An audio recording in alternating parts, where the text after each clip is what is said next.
Act Your Age by Colleen Archer. Act your age, said Aunt Augusta sharply. Frances had been blowing bubbles in her bedtime milk. She had made sure there was only about a quarter of the milk left. The bubbles weren't going over the sides of the glass, but it seemed that Aunt Augusta was annoyed anyway. When Frances's mother came back into the room, Frances was quiet. "Are you okay?" asked her mother.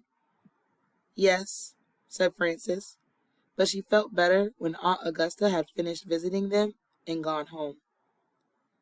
At recess the next day, Frances was playing Ring Around the Rosie with her 5-year-old sister Grace and 4 of Grace's friends.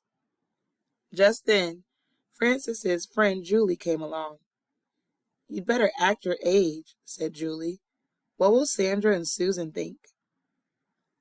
Reluctantly, Frances said goodbye to Grace. She went with Julie to join their friends Sandra and Susan on the other side of the playground. The next day was Saturday. Frances wasn't feeling as excited as she usually did about going to Grandma and Grandpa Burton's house for dinner, especially since Aunt Augusta was invited as well. Usually Grandma and Grandpa made Frances laugh, but today Frances wasn't in a laughing mood. Before dinner, Grandma and Grandpa and Frances's mom and dad played Ring Around the Rosie with Grace. Frances just watched.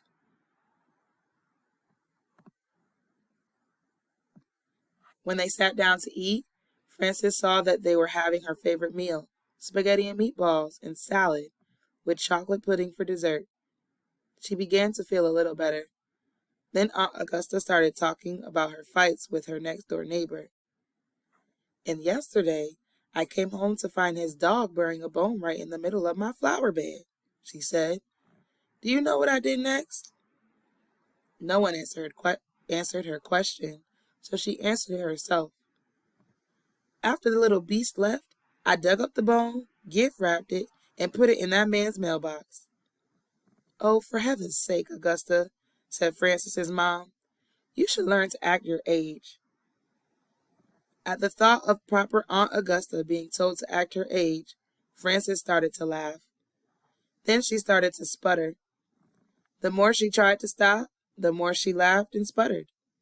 Finally, even Aunt Augusta managed a small smile and murmured, "I guess I should." Grandma chuckled and said, "You know, that's the first time I've heard Frances laugh all evening. I'm glad she remembers how."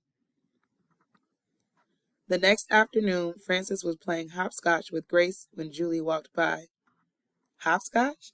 asked Julie. "You still play baby game like hopscotch?" "Yes, I do," said Frances firmly. There didn't seem to be anything left for Julie to say.